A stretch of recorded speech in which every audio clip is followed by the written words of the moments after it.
नमस्कार। चीन भारत में जैसे देखा जाता है, हालांकि भारत की सरकार, भारतीय सेना और भारतीयों के जज्बे ने उसमें बहुत बड़ा परिवर्तन किया है, क्योंकि जो चीन के वैचारिक गुलाम पत्रकार थे, जो चीन को चमत्कार के तौर पर भारत में पेश करते थे, उनकी वजह से भारतीयों के मन में चीन को लेकर बहुत भय था, आतंक था, चमत्कारिक भाव से देखते थे और कई बार तो एकदम आस्था भाव से देखने लगते थे कि सारी समस्याओं का इलाज ही वही है, समाधान वही है, सब कुछ बीजिंग से तय होगा। लेकिन अच्छा है कि इस बार भारत से टकराए चीन की कलई उतरने लगी है पूरी तरह से, और सिर्फ भारतीयों को नहीं, दुनिया को चीन का राक्षसी चेहरा, तानाशाही चेहरा वो बहुत स्पष्ट तरीके से नजर आने लगा है। अभी जो दूसरे देश हैं उन्होंने भी चीन को दुत्कारना शुरू कर दिया है। पहले ये ताकत नहीं थी, पहले ये सोच नहीं सकता था कोई कि चीन किसी देश के पास कोई प्रस्ताव लेकर जाए, और पिछले 1.5 दशक में जहां उसने जैसे चाहा वो समझौता कर लिया। लेकिन अब चीन के साथ कोई भी देश खड़ा होने को तैयार नहीं है। कोई देश मतलब कोई भी देश। अभी ताजा उदाहरण आया है, इंडोनेशिया ने चीन के एक बड़े महत्वाकांक्षी प्रस्ताव को ठुकरा दिया है। चीन चाहता था कि इंडोनेशिया में एक मिलिट्री बेस बना लिया जाए। क्यों बना लिया जाए? साउथ चाइना सी में लगातार उल्टी सीधी हरकतें कर रहा है चीन, लगातार एक्सपेंशनिस्ट पॉलिसी के चलते, अपनी विस्तारवादी नीतियों के चलते वो कोशिश कर रहा है कि पूरे साउथ चाइना सी पर उसका कब्जा हो जाए। साउथ चाइना सी के 80% क्षेत्र पर वो कब्जा करना चाहता है, जबकि जो दूसरे देश हैं जिनका उस पर अधिकार है, जिनकी सोवरेनिटी के अंदर, संप्रभुता के अंदर आता है, वो लगातार उसका विरोध कर रहे हैं। मैंने आपको अलग अलग समय पर बताया है कि देशों ने कैसे चीन की इस विस्तारवादी नीति का विरोध किया है। उसमें इंडोनेशिया की वो जगह जहां मिलिट्री बेस बनाने की बात कर रहा है, प्रस्ताव कर रहा था चीन, वो इस लिहाज से बहुत महत्वपूर्ण है कि वहीं से वो रास्ता जाता है जो हिंद महासागर, मध्य पूर्व और यूरोप की तरफ जाएगा। यानी एक तरह से कहें कि सबसे महत्वपूर्ण, सामरिक मान लें, कारोबारी मान लें, हर तरह से वो बेहद महत्वपूर्ण रास्ता है, और उसके लिए इंडोनेशिया में चीन अपना मिलिट्री बेस बनाना चाहता था। लेकिन इंडोनेशिया ने क्या जवाब दिया? इंडोनेशिया ने कहा कि हम एक स्वतंत्र राष्ट्र हैं, हमारी प्रभावी विदेश नीति है, हम चीन को किसी भी हाल में अपने यहां मिलिट्री बेस नहीं बनाने देंगे। जो इंडोनेशिया के रक्षा मंत्री हैं प्राबोवो सुबियांतो, उन्होंने चीनी रक्षा मंत्री वी फेंगे को साफ साफ कह दिया कि यह संभव नहीं है कि हमारे देश में कोई दूसरा देश अपना मिलिट्री बेस बनाए। चीन की कोशिश कुछ उसी तरह की थी जैसे अमेरिका ने कई देशों के साथ समझौते किए हैं, मिलिट्री बेस बनाया है। लेकिन एक लोकतांत्रिक देश जब जाता है तो उसकी सहूलियतें दूसरी तरह की होती हैं, उसके प्रति देशों का व्यवहार दूसरी तरह का होता है, और जब एक तानाशाह देश जाता है तो उसके प्रति देशों का व्यवहार दूसरी तरह का होता है। चीन को अपनी तानाशाही की कीमत अब चुकानी पड़ रही है, क्योंकि उसके मिलिट्री बेस की नीयत ही यही है कि आसपास के क्षेत्रों पर कब्जा किया जाए। तो रक्षा मंत्री इंडोनेशिया के थे, थोड़ा सोबर भाषा में बोले, लैंग्वेज में बोले, लेकिन जो सेना है, सेना के प्रवक्ता ने बहुत स्पष्ट कहा है किसी भी हाल में चीन की सेनाओं को इंडोनेशिया में घुसने नहीं दिया जाएगा।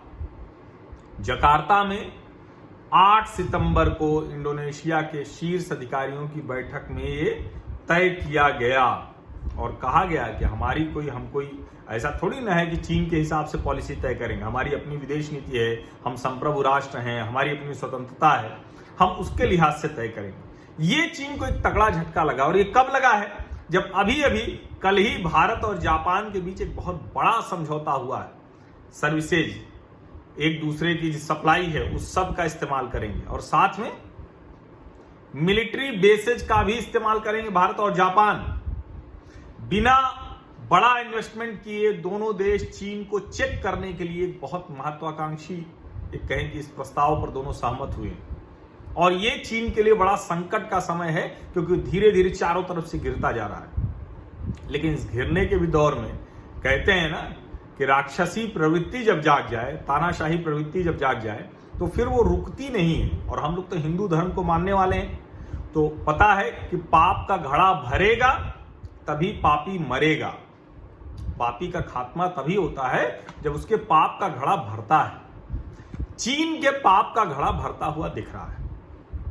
इस हाल में भी चीन ने साउथ चाइना सी में बुधवार को आर्मी ड्रिल की है। जो चीन के फाइटर जेट्स हैं वो ताइवान की जो उनकी सीमा है, जिसको एयर डिफेंस आइडेंटिफिकेशन जोन के नाम से वो कहते हैं, वहां घुस गए, ताइवान की सीमा में घुस गए थे उस आर्मी ड्रिल के दौरान, जिसमें तीनों जो हैं उन्होंने वो शामिल थे उसमें। जब यह आर्मी ड्रिल हुई उसके तुरंत बाद ताइवानी सेनाओं ने मोर्चा संभाल लिया। ताइवान की राष्ट्रपति साई इंग वेन वो मिसाइल बेस का दौरा करके आई और वहीं पर उन्होंने कहा कि आप लोग बहुत शानदार काम कर रहे हैं, आप ये मत सोचिए कि हम छोटे देश हैं तो नहीं लड़ पाएंगे, और आप जो 24/7 मॉनिटरिंग कर रहे हैं, लगातार चीन पर नजर रखे हुए हैं, हम किसी भी चुनौती का सामना करने के लिए तैयार हैं। और साई इंग वेन ने बहुत बड़ी बात कही, जिसको मैं लगातार कह रहा हूं कि भारत को, अमेरिका को सोचना चाहिए, दुनिया के सभी लोकतांत्रिक देशों को सोचना चाहिए कि इस तानाशाह देश को कैसे दुरुस्त करना है। साई इंग वेन ने कहा कि तानाशाह चीन के सामने लोकतांत्रिक ताइवान पूरी मजबूती से खड़ा है, डट कर खड़ा है, और ये लगातार ताइवान ने साबित भी किया है। जो मिलिट्री न्यूज एजेंसी है ताइवान की, उन्होंने साई इंग वेन के हवाले से कहा है कि राष्ट्रपति ने कहा कि ताइवान अपनी संप्रभुता को लेकर पूरी तरह सतर्क है और 1 इंच भी जमीन नहीं देगा, क्योंकि चीन तो कब्जा करना चाहता है। और चीन से मुकाबले के लिए ताइवानी राष्ट्रपति ने एक अंतरराष्ट्रीय गठजोड़ की वकालत की, लोकतांत्रिक देशों के गठजोड़ की वकालत की, और उसी में एक और, ये तो मिलिट्री बेस पर उन्होंने कहा था, लेकिन एशिया पैसिफिक सिक्योरिटी डायलॉग में वो बोल रही थी, उसमें उन्होंने बड़ी महत्वपूर्ण बात कही और उन्होंने कहा कि चीन से सप्लाई चेन तोड़नी हो, वो भी महामारी के दौर में भी, और वैसे भी चीन से सप्लाई चेन तोड़नी होगी, दूसरे देशों में ले जानी होगी, और बहुत जरूरी है कि इसको तोड़ा जाए, जिससे चीन का जो प्रभुत्व है, क्योंकि चीन का सामरिक सैन्य ताकत ये सब तो बाद में आती है, लेकिन जो आर्थिक कब्जा कर रखा है, जो कारोबारी निर्भरता देशों की है, जो जिसको कहें कि हर देश में सब कुछ कच्चा माल भी जा रहा है, बना बनाया भी जा रहा है, पता चला वहीं से कच्चा माल लेके वहीं को बना के बेच दिया। तो ये जो चीजें हैं इस पर रोक लगानी होगी और उस सप्लाई चेन को हम दुरुस्त करना होगा। भारत इस तरफ बहुत गंभीरता से काम कर रहा है, कई ऐसे काम किया है भारत ने जिससे कि दुनिया को रास्ता दिखा है, और अब ये जो हो रहा है इससे चीन को कट टू साइज करने में आसानी होगी। लेकिन चीन तो चीन है, वो अपनी हरकतों से बाज नहीं आता है, और जो लोकतांत्रिक ताइवान वो तानाशाह चीन से लड़ रहा है, तो सोचिए कि जो मैंने कहा ना कि वहाँ का प्रोपेगेंडा मीडिया भारत के भी खिलाफ, ग्लोबल टाइम्स, शिन्हुआ, ये सब लिखते रहते हैं, एक से एक हरकतें करते रहते हैं। और ग्लोबल टाइम्स के एडिटर हैं हू शिजिन, वो तो ऐसे ऐसे हास्यास्पद ट्वीट करते हैं, उन्होंने लिख दिया कि अभी सर्दियां आने वाली है, भारतीय सेनाएं तैयार नहीं रह पाएंगी। अब उनको नहीं पता कि दुनिया के सबसे जो हाईएस्ट बैटलफील्ड है सियाचिन में वो कबड्डी खेलते हैं, फुटबॉल खेलते हैं, ये भारतीय सैनिक है, पूरी तरह से बर्फ में धंसे रहते हैं, वहीं योगा परफॉर्म करते हैं, योग करते हैं, प्राणायाम करते हैं, वहीं पर तिरंगा लहरा रहा होता है। लेकिन हू शिजिन तो प्रोपेगेंडा मीडिया के एडिटर हैं, इसलिए उनसे बहुत ज्यादा उम्मीद नहीं की जानी चाहिए। हाँ, ये जरूर बुरा लगता है जब भारतीय प्रोपेगेंडा जर्नलिस्ट हू शिजिन जैसी बात करने लगते हैं, ग्लोबल टाइम्स जैसी बात करने लगते हैं। जो ताइवान के राष्ट्रपति ने ट्वीट किया कि Taiwan is always looking to work with like minded countries to safeguard freedom and democracy. It is these common values that will help us get through this difficult moment in world history and build a safe and prosperous Indo-Pacific region। इसमें कहाँ गलत बात है, लेकिन चोर की दाढ़ी में तिनका। ग्लोबल टाइम्स के एडिटर हू शिजिन ने इसको कोट करते हुए लिखा, based on what I know China will sanction senior US officials who visit Taiwan and American companies which they have ties with. They will never be allowed to enter mainland China and US companies they have ties with will also lose Chinese mainland markets। America तो वैसे भी आपके यहां से बाहर जा रहा है, अब जरा चीन को ये हेकड़ी अपनी बंद करनी चाहिए। इंडोनेशिया ने दुत्कार दिया, ताइवान हर रोज कह रहा है कि हम छोटे भले हैं लेकिन आपको ये तानाशाही करने नहीं देंगे। अमेरिका रोज दौड़ा रहा है। जापान ने 3 महीने में 177 बार चीनी फाइटर जेट्स को भगाया। जापान और दुनिया का हर देश अब इस पे सहमत है कि इस राक्षस से निपटने के लिए एकजुट होना होगा। भारत उसकी धुरी बन रहा है।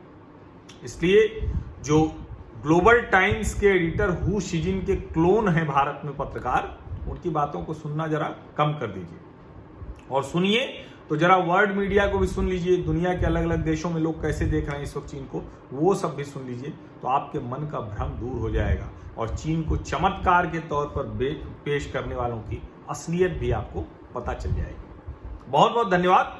ये जानकारी मैं आप तक पहुंचाता रहूंगा।